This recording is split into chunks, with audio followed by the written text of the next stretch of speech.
Hi, it's pumpkin season, so today we're going to be making pumpkin bread.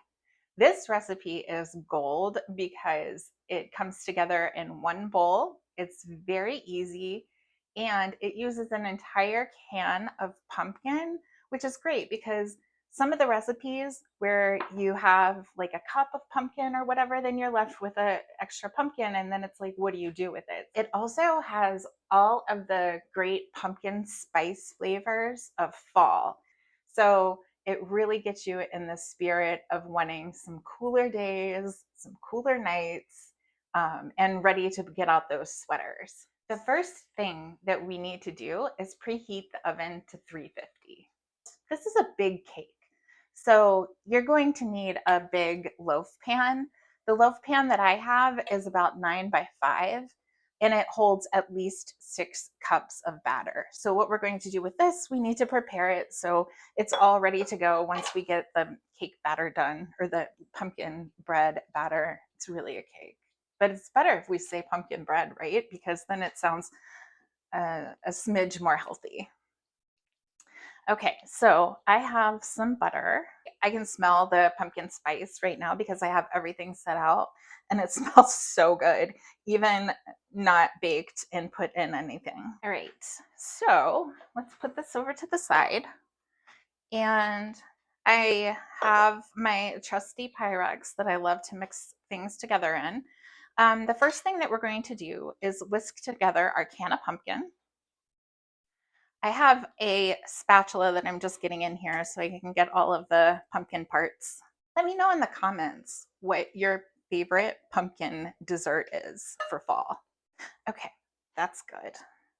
The next thing that I have a half a cup of melted butter. I did this on the stove, but you can absolutely microwave this if that is more convenient.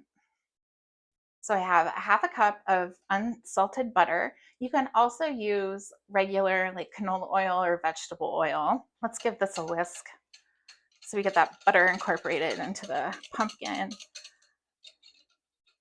Next, I'm going to add 3 large eggs.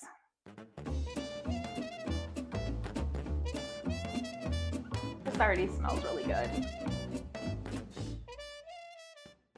And I have 1.5 cups of granulated sugar. We just want to whisk this until that sugar is incorporated.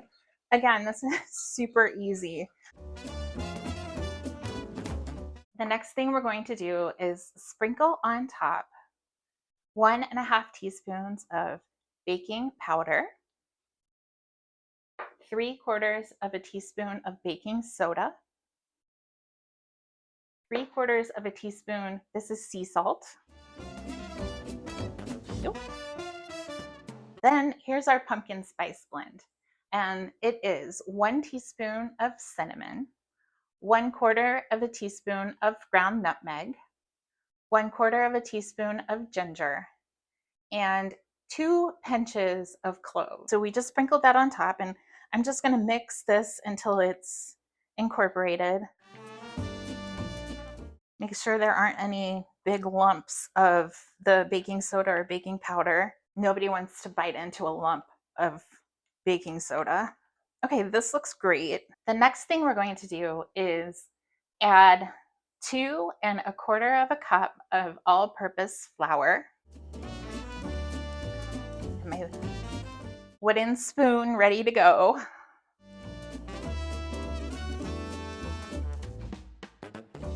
Okay, and this actually, these are really nice. These come with covers, these mixing bowls, and these are super handy. I use them a lot in the kitchen.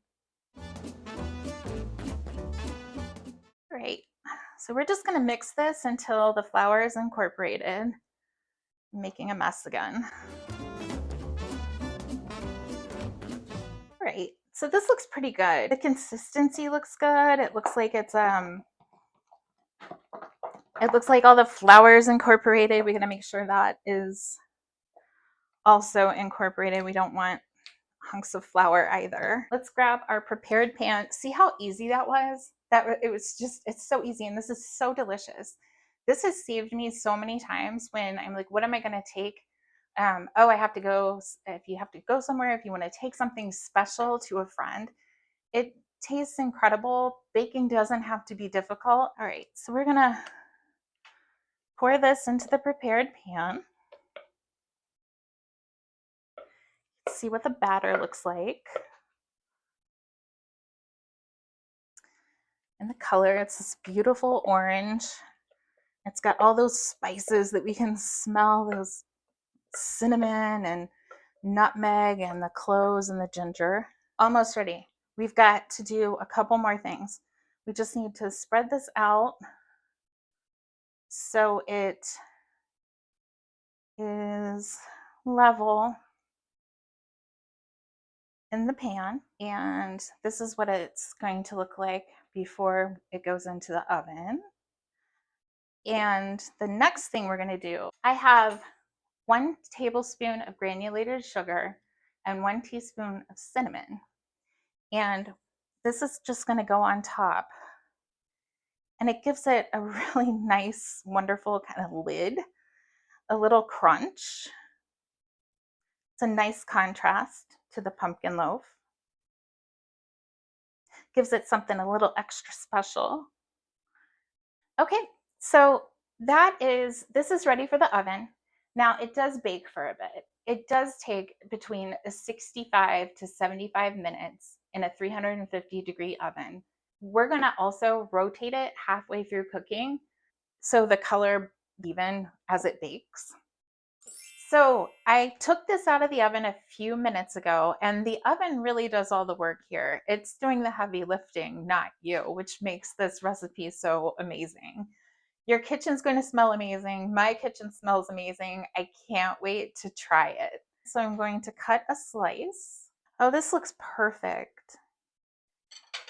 It's really crumbly and it looks absolutely perfect. So let's give it a try. Mm. This is so good. It's really moist, especially because it has the whole can of pumpkin. This recipe that I'm sharing with you today, it has very little changes and it is inspired by Smitten Kitchen. I hope you enjoy this recipe too and have fun baking. See you next time.